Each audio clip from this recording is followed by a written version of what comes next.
Welcome back to the channel, everyone. Today we are going to review the Silentium SEG Gen 2 9mm pistol suppressor. Certainly a mouthful, but certainly a lot of suppressor to cover. But before we start today, I wanted to dedicate this video to my grandpa, who recently passed away. And he served 20 years in the Navy, and he was actually a door gunner on the Helicopter Attack Squadron Light 3, so the Sea Wolves, in Vietnam. Did multiple tours, a couple Purple Hearts, Bronze Stars, so really cool guy. Wish a lot of you guys were able to meet him. Certainly always the life of the party, always smiling, always happy, always doing great, with a little Kellogg's twist there at the end. That's just who he was. I never saw him angry, always happy, always lived life day to day to the fullest. You know, we went fishing as a kid, shooting all the time, so it was certainly very close to him. He was close to my dad, so, you know, really sucked. But, you know, he's in a better place now. He lived 86 long years, and again, he served our country in a badass way. The Sea Wolves did not have a good track record. He was shot down twice. They had to fight their way back to base both times. They were certainly badasses of the sky. He was actually originally a cook in the Navy, and he bribed his way onto the helicopter with steaks. So he actually got trained to fly and became a door gunner. Everybody thought he was insane because the life expectancy was just days long. But he survived 2 tours in Vietnam, made his way back, and you know, he would go shooting with me a lot, you know, when I was a kid, you know, 12, 13 years old. He was never really into it anymore because he said he's shot enough for his lifetime, but he was never, of course, against guns or anything. He just, you know, he would let me do all the plinking and killing of all the Coke cans. So a lot of good memories there, very good man. So this video is dedicated to him. So without further ado, let's get down to the nitty-gritty on this 9mm modular pistol suppressor, and then of course we'll hit the range and check it out.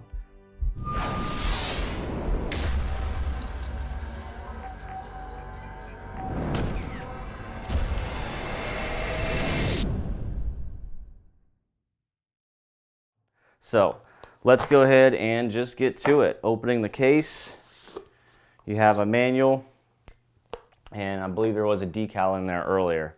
So right off the bat, you can see here, this is a 1, 2, 3, 4, 5, 6, 7, 8 baffle suppressor. This first one here is actually not a baffle, even though it's machined to look like one. 8 baffle modular suppressor with an optional wipe. So for today's video, for the specifications, I'm going to give you the length and the weight with one baffle, so this second one here, okay, and then the length and the weight with the 8th one attached. Okay, we're going to skip all the ones in the middle. This is certainly a suppressor reserved for you, the buyer, to tinker around with once you get it in your hands. And if you wait till the end of this video and you see how it performs and you see the price point, the unbelievable price point of what it's at, you'll probably pick one up just to play around with it.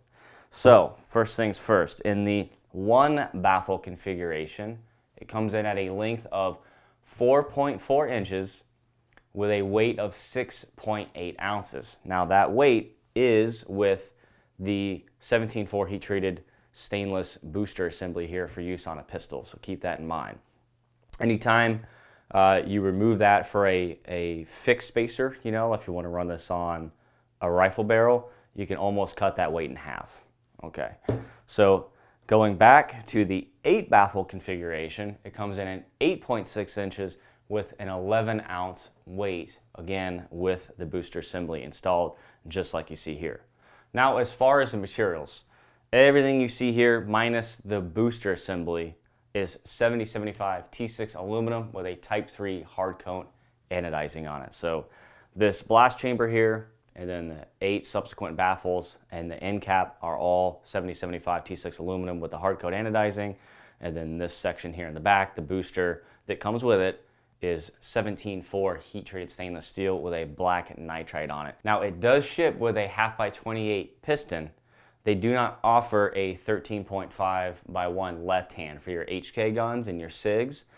I asked him about that, and he said that CGS Group pistons will work with this. So that's pretty cool. So if you have a plethora of the CGS group pistons already laying around, you're going to be good to go. If not, you can just find one and order it for the European thread pitch, but it does ship with the 1/28.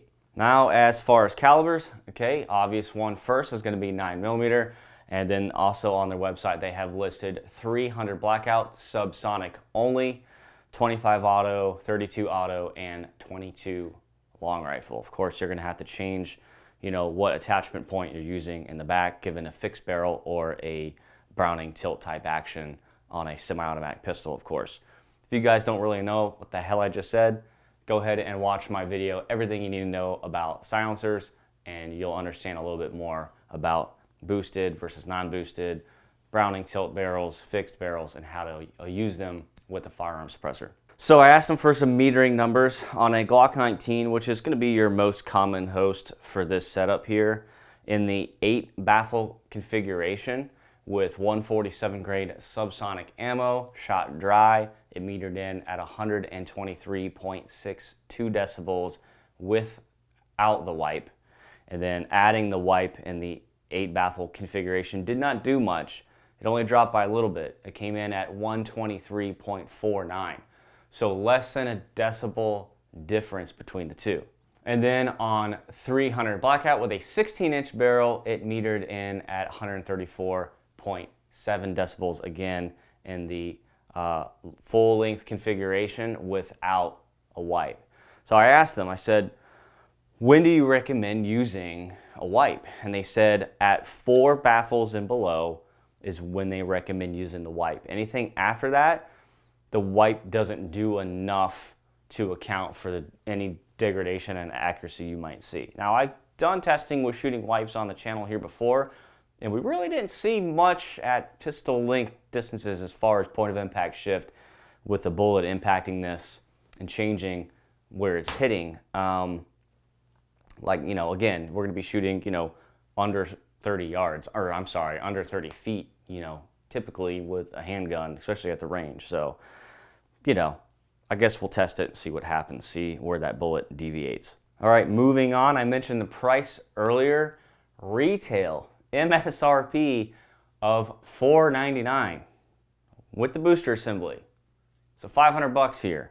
My gold members on Patreon get 20% off on all Rex Silentium products, so that puts it at $399. So $400 for a modular pistol can that has 8 different configurations. As far as the rear mounting area, of course, it is a industry standard 1.375 by 24 mounting interface. Thank you, Rex Silentium, for that, and all the other companies that are going down that road. So to take it apart and to change what you use here in the rear, just unscrew it. So you'll see here in the back, you got that 1.375 by 24 thread pitch area. So you can use, you know, dead air chemo. You can use their 6 lug, you know, for running it on a 300 blackout.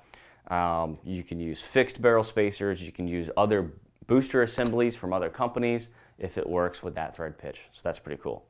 So put that aside, and then let's go ahead and just break it down. You know, yep, I didn't put these together too tight. Obviously, everything on this can has wrench flats, so just grab 2 adjustable crescent wrenches and you'll be good to go for your range bag tool setup. So removing the front cap, you'll see the wipe.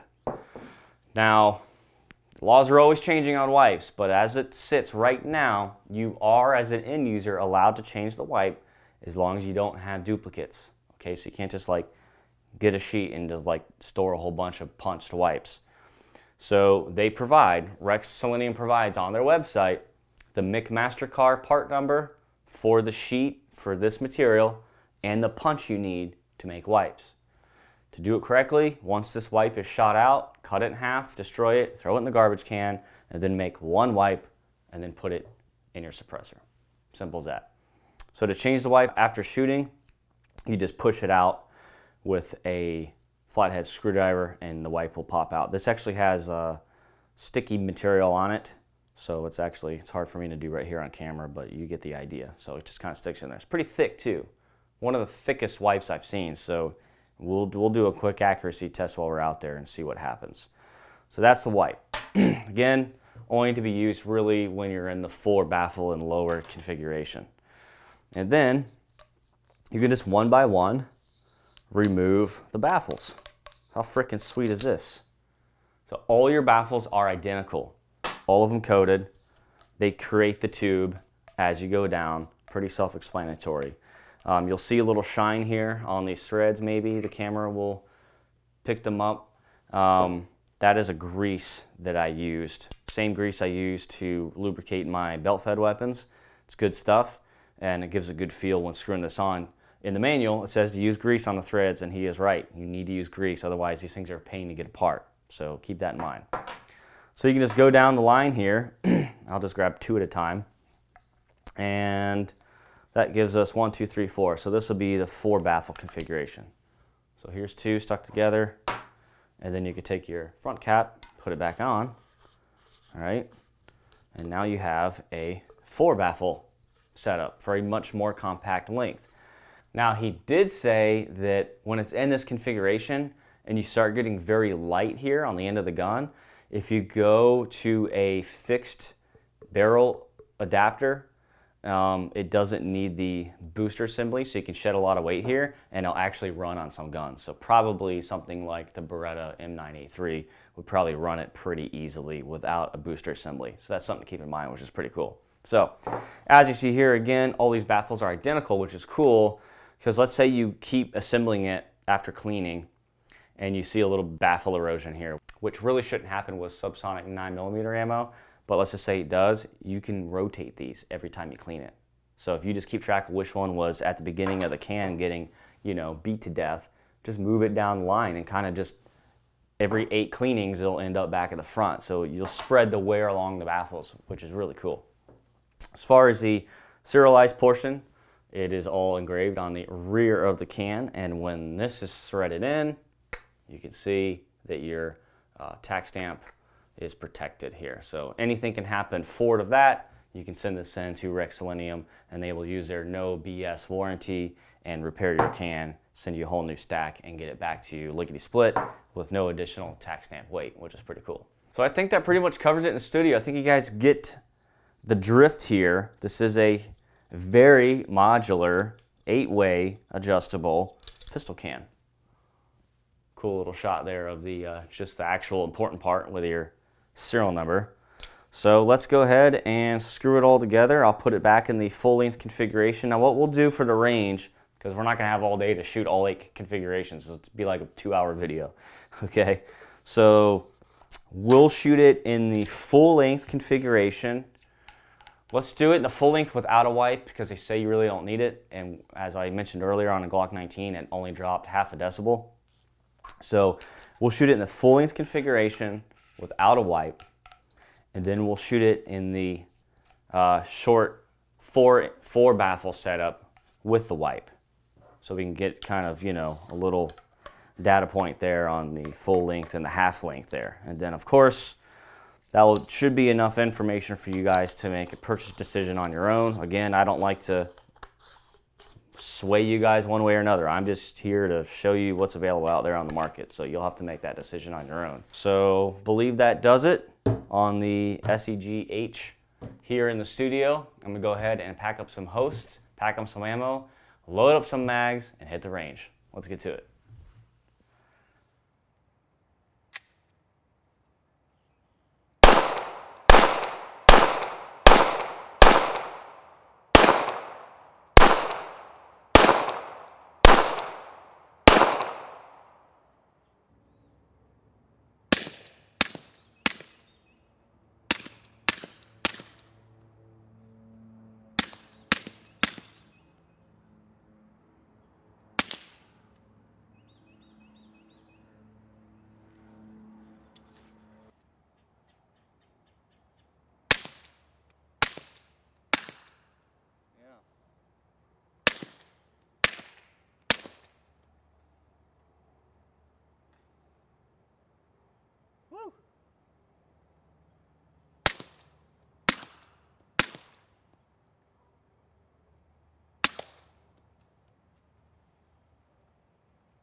Definitely do not need to wipe in the full length configuration.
Wow, wow, wow. Okay, ending thoughts on the Rex Silentium SEG 9mm. Let me tell you guys, this can surprise me all day. That was like the theme of the day. So I brought out here just the Beretta to shoot. And I did the profile scenes and the downrange scenes, give you guys a good idea of what it sounds like from different locations. And then I was like, I brought the Glock out. Let's just try it. I want to see if there's a little bit shorter barrel. I think it's like an inch difference with the threading. I was like, let me just see if it sounds any different. And it did. It did. That 1 inch in barrel length made a huge difference. So going back to the Beretta, shooting it with the wipe, I did not care for, because the back pressure was so high, I was getting discomfort in my ear while shooting with the wipe. Without the wipe, it sounded great. Little first round pop, then shots 2 through 9 or 2 through 10 sounded really good, really good. This can has a really unique way of projecting the sound away from the shooter. And keep that in mind when using the wipe, because when you put the wipe in, you're now going to bring the sound back towards your ears. The benefit would be it's not going to project as much sound away from you downrange, meaning onlookers are not going to be able to hear you as well. So if you live in like a suburban neighborhood, a little gray area, if you should be shooting in your backyard or not, you could use the wipe, kind of take a little bit off the top as far as decibels for onlookers and the sound traveling as far as distance away from you. But as the shooter, you're going to hear more of it, okay, if that makes any sense. So take that for what you will. I enjoyed shooting it without the wipe. So without the wipe on the full size, on every host here without the wipe, it sounded amazing. So when I started the scenes with the Glock 48, I'm like, you know what? Since I don't want to shoot the wipe, let's do 5 baffles instead of the recommended 4 with the wipe. So I added 1 baffle, and it actually gave it a really nice look, because the suppressor was the same length as the slide. So very proportional looking setup. You have to look cool, obviously. So I shot it with 5 baffles with no wipe, and it sounded really good, like full size length good. I was like, wow, that's weird. Then I added all the baffles for the full length on this guy, and it got a little louder. So that's what I'm saying. You're going to have to tinker with this thing.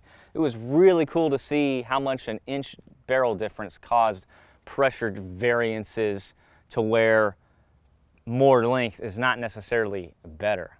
So that was really cool. So 5 baffles on the Glock 48 was my favorite of the day. Really good balance of length, suppression, everything. Just really cool setup. So we shot that profile and downrange view so you guys can get a listen to it. As far as point of impact shift with the wipe that I mentioned in the studio, I shot it, some scenes on it. I probably didn't show you already during the edit because it just would have added too much time, so I'll throw it up on the screen now.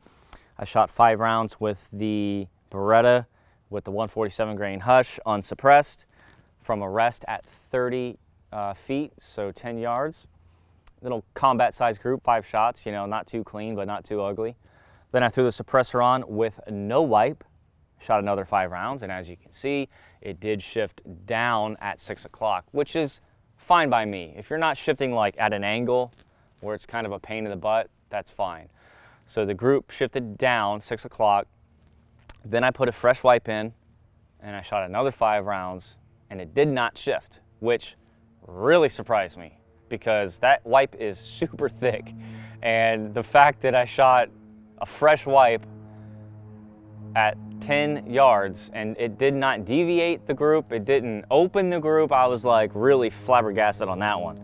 Speaking of the wipe, you need to make sure you keep the end cap clean when you put a new one in. I had some oil on the front from shooting scenes earlier, and when I put the wipe on for the Glock 48, it actually moved mid-shooting and rotated, and one round went through it sideways. It actually went all the way through the wipe, somehow did not clip the end cap at all, and whatever. So I got lucky there. So if I can make one recommendation to Rex Silentium, if they're gonna keep the wipe in this deal, I would make some sort of sandwich thing. So they have to redesign the front cap and make some sort of other piece that threads on the back and kind of squeezes this wipe and sandwiches it in between the front cap, kind of like I believe the energetic armament Vox. I haven't shot that gun in a while, or that can in a while, but I'm pretty sure that's how they did it. So definitely need some sort of way to secure that wipe so that doesn't happen.